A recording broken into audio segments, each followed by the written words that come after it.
ముఖ్యమంత్రి రేవంత్ రెడ్డి నేతృత్వంలోని కాంగ్రెస్ ప్రభుత్వం 2.5 ఏళ్ల పాలన పూర్తి చేసుకున్న భద్రాద్రి రామాలయ ట్రస్ట్ బోర్డును ఏర్పాటు చేయకపోవడం ఇప్పుడు విమర్శలకు తావిస్తోంది.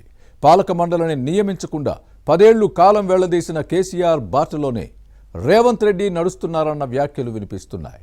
చైర్మన్ పదవిని తమ అనుచరులకు ఇప్పించుకోవాలని ఉమ్మడి ఖమ్మం జిల్లా 3 మంత్రుల మధ్య నెలకొన్న పోటీయే జాప్యానికి కారణమా లేక ఇతర అంశాలేమైనా ఉన్నాయా? Was the story?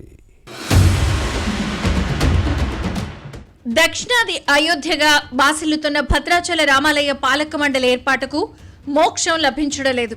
ఈ విషయంలో బీఆర్ఎస్ సర్కారు బాటలోనే కాంగ్రెస్ ప్రభుత్వం పయనిస్తోందనే విమర్శలు వస్తున్నాయి.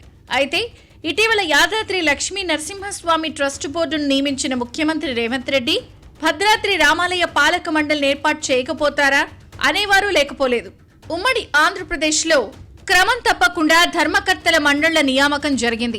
కానీ తెలంగాణ ఆవిర్భావం తర్వాత ఈ సంప్రదాయానికి తెరపడింది.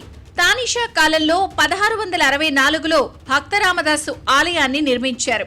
1958లో దేవాదాయ శాఖ పరిధిలోకి వచ్చింది. అప్పటి నుంచి ట్రస్ట్ బోర్డు ఏర్పాటవుతున్నా ఈ మధ్య విస్మరించారు. 2014లో తెలంగాణ రాష్ట్ర ఆవిర్భావం తర్వాత కేసీఆర్ పాలనలో రామాలయం ధర్మకర్తల మండలిని నియమించలేదు. తెలంగాణ తొలి ముఖ్యమంత్రి కేసీఆర్ రామాలయాన్ని నిర్లక్ష్యం చేశారు అన్న విమర్శలను మూటగట్టుకున్నారు. 2015లో శ్రీరామనవమికి రాష్ట్ర ప్రభుత్వం తరపున ముత్యాల తలంబ్రాలు, పట్టు వస్త్రాలను సమర్పించారు కేసీఆర్.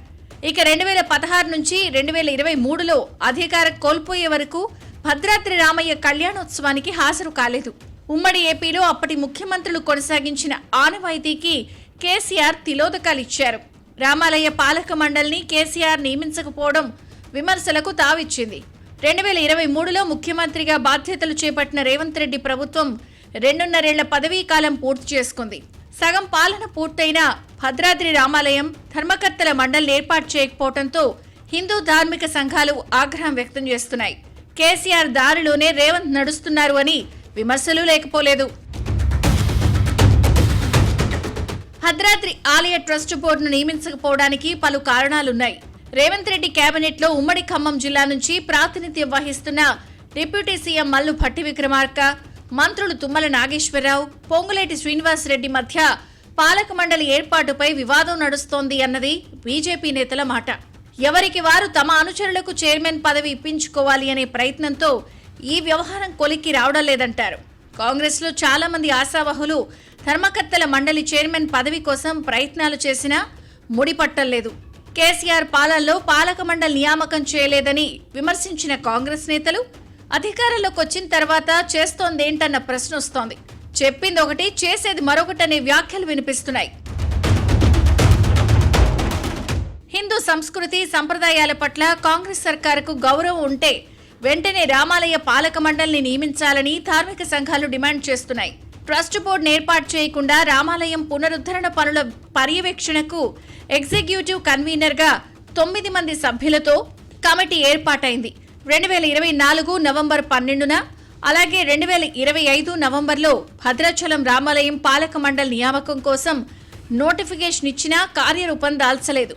వచ్చే ఏడాది జూన్ చివరి నుంచి జూలై మొదటి వారం వరకు జరిగే గోదావరి పుష్కరాల కోసం ఆలయ పునరాభివృద్ధి పనులు జరుగుతున్నాయి. కానీ పాలక మండలి నియామకంపై జాప్యం చేయడం ఏంటి అన్నదే ప్రశ్న. ట్రస్ట్ బోర్డును నియమించకుండా కేసీఆర్ కొనసాగించిన సెంటిమెంట్ కు రేవంత్ రెడ్డి బ్రేక్ వేస్తారా లేదా అన్నది చూడాలి.